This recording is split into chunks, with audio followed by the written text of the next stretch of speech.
ان سے میری گزارش ہے کہ اندر آئیں اور اطمینان و سکون سے جگہ لے کر بیٹھیں، علماء کرام کی باتیں ہوں گی۔ بزرگوں، دوستوں، دینی بھائیوں، میں یہ عرض کر رہا تھا کہ جلسہ سیرت النبی، نبی پاک صلی اللہ علیہ وسلم کی سیرت کے عنوان سے یہ پروگرام منعقد ہوا ہے۔ ہم اس پروگرام میں آقا محمد صلی اللہ علیہ وسلم کی سیرت و صورت اور اخلاق و کردار، سنت و شریعت کے بارے میں ہم اس پروگرام میں سنیں گے اور اس سے فائدہ اٹھانے کی کوشش کریں گے۔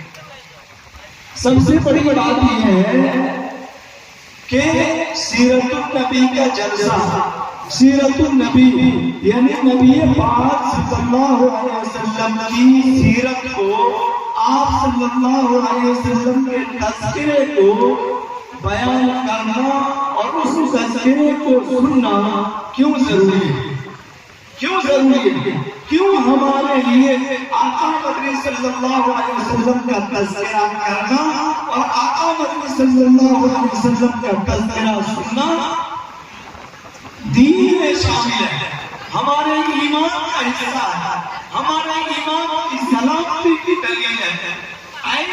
یہ عین سعادت مندی اور عین خوش نصیبی ہے کہ آقا مدنی صلی اللہ علیہ وسلم کا تذکرہ ہو، اور آقا مدنی صلی اللہ علیہ وسلم کے تذکرے میں آقا مدنی صلی اللہ علیہ وسلم نے لا الہ الا اللہ محمد رسول اللہ، لا الہ الا اللہ محمد رسول اللہ، اس کلمے میں مکمل ہوتا ہے۔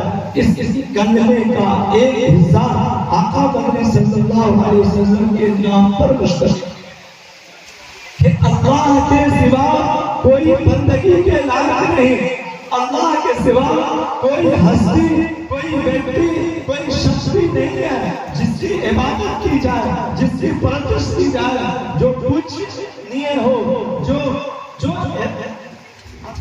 احترام اور عبادت کے لائق ہو، اللہ کی ذات ہی عبادت اور بندگی کے لائق ہے۔ اور آقا مدنی صلی اللہ علیہ وسلم، حضرت محمد صلی اللہ علیہ وسلم اللہ کے پیغام۔ اسی طرح کی اور ویڈیوز پانے کے لیے اعجاز ہاشمی ندوی کو سبسکرائب کریں۔